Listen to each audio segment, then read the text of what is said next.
கனவுகள் என்ற தலைப்பில் தான் எழுதிய அர்த்தமுள்ள இந்து மதம் என்ற புத்தகத்தில் கவியரசர் கண்ணதாசன் கூறியிருக்கும் அற்புதமான பல தத்துவ கருத்துக்களை பற்றி தான் இந்த பதிவில் நாம் பார்க்க போகிறோம்.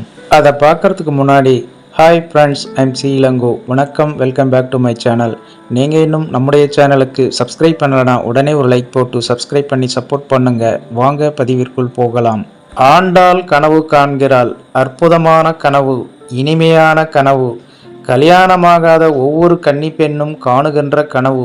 நிறைவேறாத காரியங்களை பற்றி கனவு காண்பதிலேதான் எவ்வளவு சுகம். இந்த கனவுகளிலே பல வகை உண்டு. அரைக்குறை தூக்கத்திலே வரும் கனவு நினைவின் எதிரொலி. பகல் தூக்கம்தான் பெரும்பாலும் அரைக்குறை தூக்கமாக இருக்கிறது. ஆகவேதான் பகல் கனவு பலிக்காது என்கிறார்கள். ஆழ்ந்த தூக்கத்தில் வரும் கனவு பெரும்பாலும் பலிக்கிறது. ஆழ்ந்த தூக்கம் என்பது அதிகாலையில்தான் வருகிறது. ஆகவே காலை கனவு கட்டாயம் பலிக்கும் என்கிறார்கள். ஆண்டாள் காண்பதோ காலை கனவும் அல்ல, பகல் கனவும் அல்ல. அது ஆசையின் உச்சம், பக்தி பெருக்கு, பரவச துடிப்பு. கண்ணனை மணாளனாக காண்கிறாள் கோதை. உன் கையிற் பிள்ளை உனக்கே அடைக்கலம் என்று தன்னை அவன் கையில் தருகிறாள் நாச்சியார். கண்ணாடி முன் நிற்கிறாள். பூச்சூடி குழல் முடித்து பொட்டிட்டு நின்று தன் திருமுகத்தை தானே பார்க்கிறாள். ஆண்டாளின் ஸ்தூலத்திற்கு கண்ணாடியில் தெரியும் அவளது உருவமே தோழியாகிறது. அடி தோழி, நான் கனவு கண்டேன். வாரணம் 1000 சூழ வலம் வந்து நாரணன் நம்பி நடக்கின்றான் என்றெதிர் பூரண பொற்குடம் வைத்து புறமெங்கும் தோரணம் நாட்ட கனா கண்டேன் தோழி நான். எல்லே இளங்கிளியே, என் கனவை கேட்டாயா? 1000 யானைகள் சூழ நாரண நம்பி வந்தான். அவன் வரும்போது பூரண கும்பங்கள் எழுந்தன, தோரணங்கள் நாட்டப்பட்டன. எதிரொலி தீபம் கலசமுடன் ஏந்தி சதிரில மங்கையர் தாம் வந்து எதிர்கொள்ள மதுரையார் மன்னர் அடிநிலை தொட்டெங்கும் அதிரப்புக கனா கண்டேன் தோழி நான்.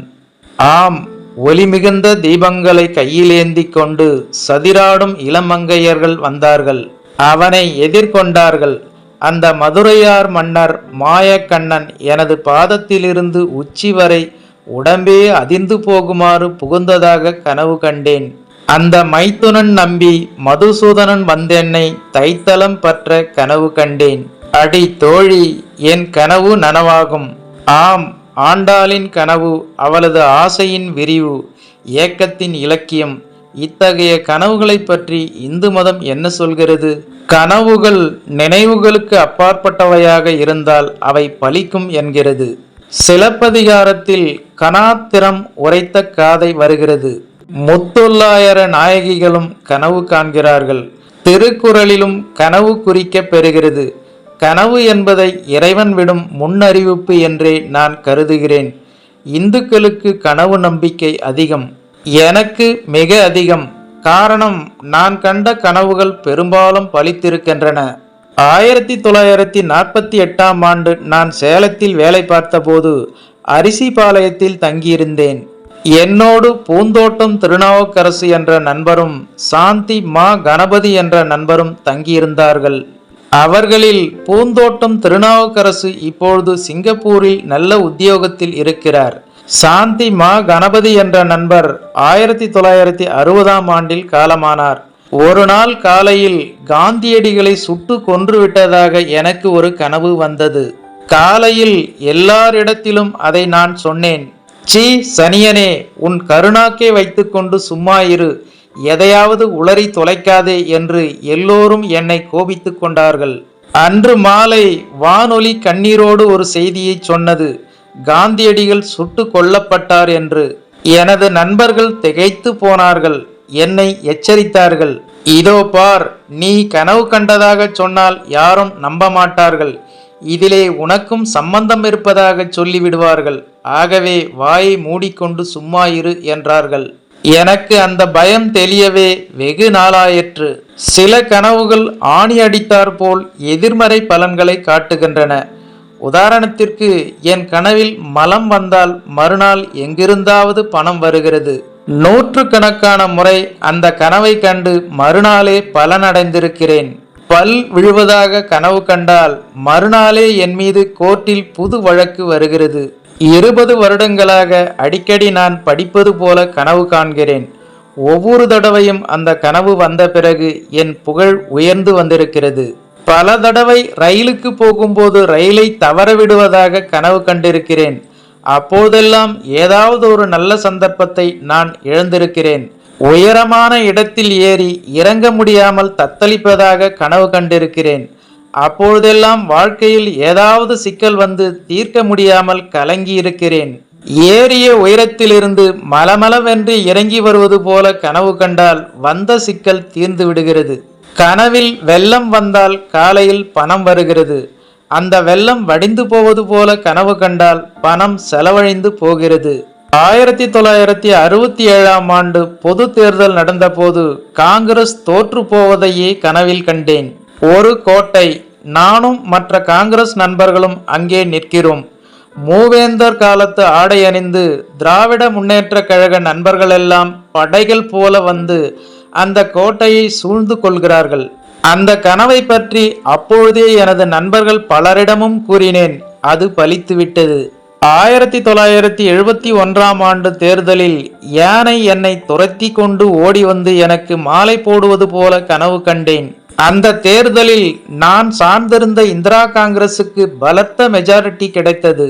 2 ஆண்டுகளுக்கு முன் ஒரு மலை மீது நான் சுற்றி வருவதாகவும் அந்த மலையில் எங்கும் நாமம் போட்டிருப்பதாகவும் கனவு கண்டேன். திருப்பதிக்கு சென்று திரும்பி வந்தேன். பல தொல்லைகள் மலமளவென்று தீர்ந்தன. அதன் பிறகுதான் திருப்பதி சென்று திரும்பி வந்தால் ஒரு திருப்பம் நேருமடா, உன் விருப்பம் கூடுமடா என்ற பாட்டை எழுதினேன். என் கனவில் கண்ணன் அடிக்கடி வருகிறான். ஆனால் என்னோடு பேசுவதில்லை. ஒருவேளை இது என் நினைவின் எதிரொலியாக இருக்கலாம். திராவிட முன்னேற்ற கழகத்திலிருந்து நான் பிரிந்த பிறகு நானும் சம்பத்தும் தமிழ் தேசிய கட்சியின் சார்பில் பெங்களூரில் ஒரு கூட்டத்தில் பேச சென்றோம். மத்தியானம் உட்லண்ட்ஸ் ஹோட்டலில் நான் நன்றாக தூங்கிக் கொண்டிருந்த போது நான் கூட்டத்திற்கு செல்வதாகவும் அங்கே கல்லெறி நடப்பதாகவும் என் கார் கண்ணாடி உடைந்ததாகவும் கனவு கண்டேன். அது பகல் கனவுதான் என்றாலும் ஆழ்ந்த தூக்கத்தில் வந்த கனவு. என்ன ஒரு ஆச்சரியம்! நான் கண்ட கனவு அன்று மாலையே அப்படியே நடந்தது. காரில் எந்த கண்ணாடி உடைந்ததாக கனவு கண்டேனோ அதே கண்ணாடி உடைந்தது. கனவில் வந்த முகங்களே என் கண் முன்னாலும் காட்சியளித்தன. வாய் நிறைய ரோமம் இருப்பதாகவும் அது இழுக்க இழுக்க வந்து கொண்டிருப்பதாகவும் கனவு கண்டேன். அப்பொழுதெல்லாம் தொல்லை மாற்றி தொல்லை வரும். சிவனடியார்களின் கனவில் ஆண்டவன் வந்து இந்த இடத்திற்கு வாவென்று சொன்னதாகவும் அவர்கள் அந்த இடத்திற்கு சென்று அமைதி கொண்டதாகவும் செய்திகள் படிக்கிறோம். அவை பொய்யல்ல என்றே நான் நினைக்கிறேன். நிர்மலமான தூக்கத்தில் கலங்கமற்ற உள்ளத்தில் தோன்றும் கனவுகள் பலிக்கின்றன என்பது இந்துக்களின் நம்பிக்கை. அந்த கனவுகளை நாம் வரவழைக்க முடியாது. அவை ஆண்டவன் போட்டு காட்டும் படங்கள். இவ்வாறு கனவுகள் என்ற தலைப்பில் தான் எழுதிய அர்த்தமுள்ள இந்து மதம் என்ற புத்தகத்தில் கவியரசர் கண்ணதாசன் கூறியிருக்கும் இந்த ஒரு சுவாரஸ்யமான தத்துவ கருத்துக்களை பற்றி நீங்கள் என்ன நினைக்கிறீர்கள் என்ற உங்களோட கருத்துக்களை மறக்காம கமெண்ட்ல பதிவிடுங்க. மேலும் அர்த்தமுள்ள இந்து மதம் என்ற புத்தகத்தின் அடுத்த பதிவில் சந்திக்கலாம். அதுவரை உங்களிடமிருந்து விடைபெறுவது ஐ எம் சி இளங்கோ. நன்றி, வணக்கம், வாழ்க தமிழ்.